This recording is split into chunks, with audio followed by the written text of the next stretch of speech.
Hello guys, today we got Decay Inevitable. I don't know if you can see it. Yeah, you can. I can see it in the screen and you can see it. Decay Inevitable by Conrad A. Williams. This is the hardcover. It's really nice. Don't know if the light is making it a bit shiny. I think the light's making it a bit shiny. But it's really nice. I don't know who painted this. Cover art by Dave McKean, yeah. Dave McKean, I don't know if you can see it. There. Cover art by Dave McKean, Dark Fantasy, $7.99, okay price. Is the sound good? Yeah, I think it's good.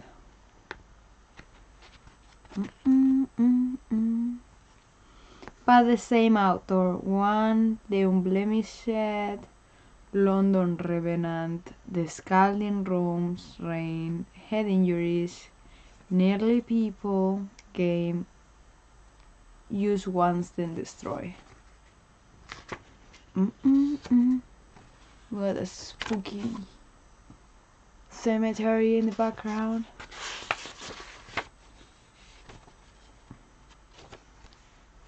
For Rhonda Southwold, 2000.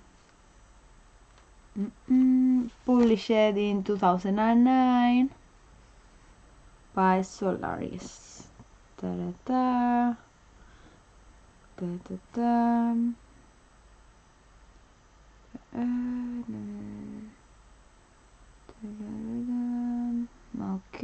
Okay. It says, to die will be an awful big adventure. James Matthew Barrie, Peter Pan. The boy had been asleep for a long time, and it says 1992 at the top of the page. Why? 1992. The boy had been asleep for a long time and woke up feeling sick. A wedge of midday sunlight contained him. It splintered in his eyes and, along with a gruel of rheum, made it difficult for him to see. Beyond the almost granular curtain of light, objects moved slowly, as though sifting through fluid. He couldn't make out what they were. He was in great pain, but it was a pain that seemed detached, enveloping him rather than embedded within. It was a strangely comforting pain. The dream retained its clarity, even as he swam up further from the dead pool of sleep. It crystallized and reached deep into his unconscious, revealing new notes and structures that initially had been lost upon waking. Soon the dream had a root, the origin of his mind's play. The more recent tendrils of the dream wavered, like new leaves on a plant cauterized by fierce sunlight, unable to go on. Frustrated by a lack of completion, still the thick coppery taste of fear in his throat suggested he'd been lucky to have been pulled out of the dream before he had a chance to scare him with anything too vile. He had been walking a midnight field. Up ahead were a number of figures, a gathering of grey smokes meandering on a hill above the ocean. At the bottom of the hill lay a tower of drab, grey buildings with narrow windows and flat roofs piled on top of each other like a ziggurat. Although it had been dark, details could be gathered from his companions. The blues tingled to their skin, the thin worms of veins sprawled across the shorn planes of their skulls. As he approached, some of them turned to look at him. Some of them didn't have eyes, or rather they contained black, protruding orbs in their faces, like moist olives plucked into chunks of focaccia. The sky and sea were cut from the same fabric, a slightly darker pleat offering only the vaguest nod to separation. Directly above them, the heavens seemed feverish and uncertain, fusing and disintegrating like a nimbus of midges. The mass of tunics fell away from him as he breached their community. They faded, swift as hot breath on glass, to leave a stain in the air that smelled of cinnamon. Another face drifted by his own, the eyes soft, wet, and totally black. Not blank, black. It was a face that had followed him into his dream, but he couldn't place it. The frustration of failed recognition piled up against him until he started crying. The face drew away. Despite his attempt to get nearer, and before it vanished into the sweep of pine trees down by the water, he saw it open in a smile. The glutinous amber light of his dreams snagged on a gold tooth. Out of the dream, his surroundings continued to burn into him. For some reason, his eyes were failing to become accustomed to the glare. Even the sunlight, fixing him to the floor through the frame of the window, was not losing ground to the spin of the earth. Its heat was constant, and a finger of cloud reaching for the sun never eclipsed it. Awake, he moved away from the cage of sunlight and was able to gauge his position. A black suggestion remained where he'd been sitting, as of a shadow severed from his generator. He had the impression of a single thin arch through which he could see a tower with lights burning in a window. The sound of wind chimes. Then that was fading too. And his father? Why is his father appearing now, all of a sudden? His father was frozen into his armchair, hands gripping the sides. Half a digestive biscuit had been caught in the process of falling, a foot shy on the carpet, surrounded by a cloud of crumbs. His father's head was in its way backwards, larynx proud, mouth agape in the act of laughing. Spit formed a hinge for his lips. The boy's mother was a dim figure approaching the doorway, carrying a tray and looking down at a cat trapped in the act of rubbing itself against her ankles.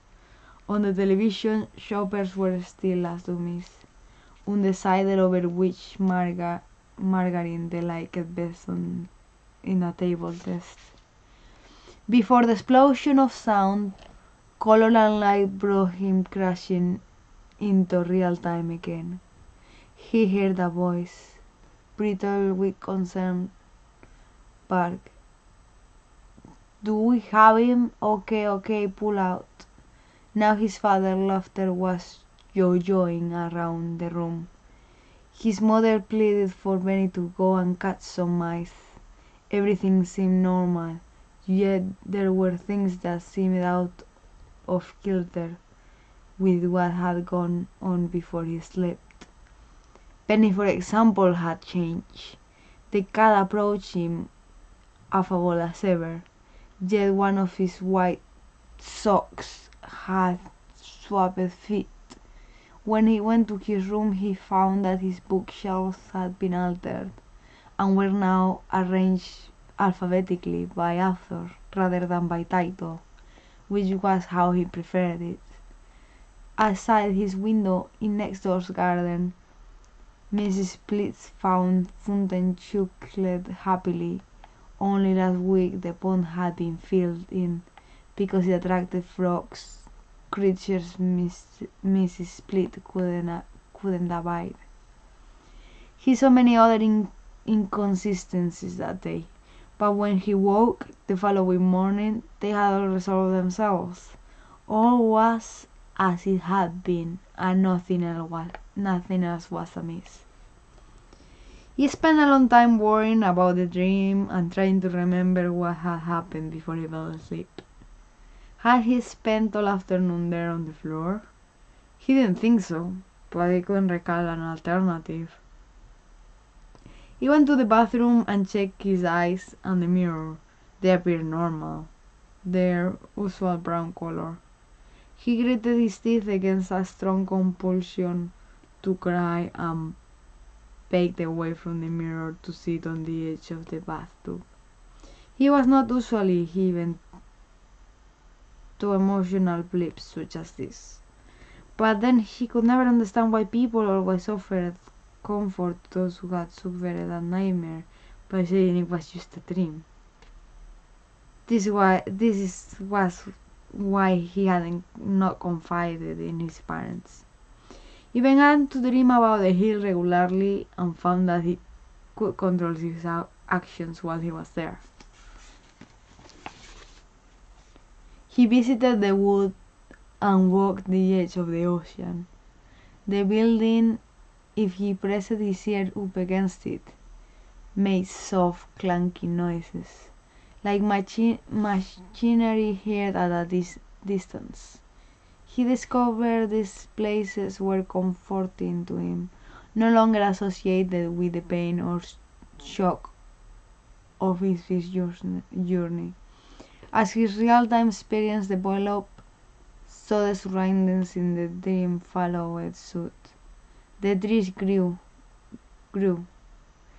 Flowers bloomed and died, corresponding with the seasons.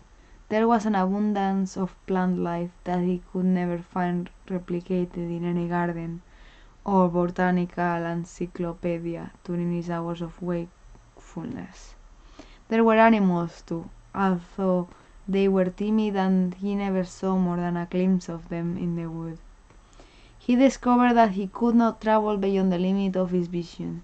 He tried often to escape the confines of his surroundings, but at the moment he felt he had broken free, he would find, by some strange trick of perspective, that he was running back in the direction from which he had come.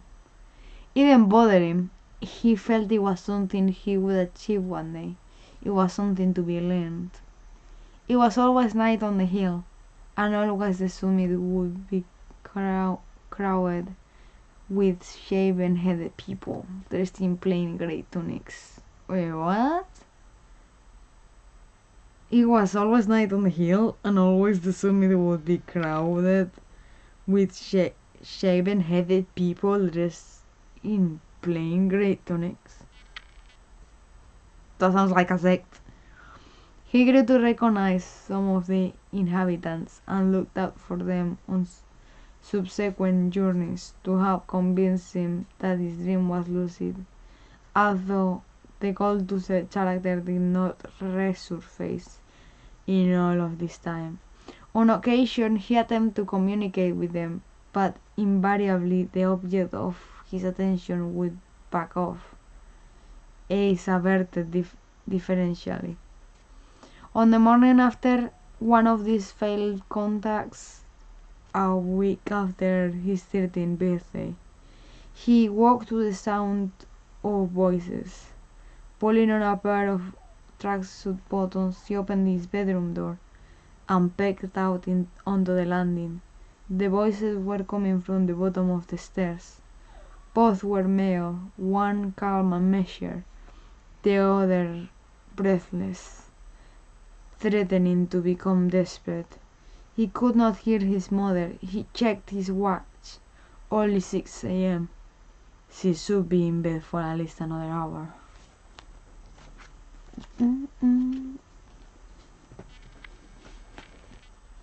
Dee, dee, dee.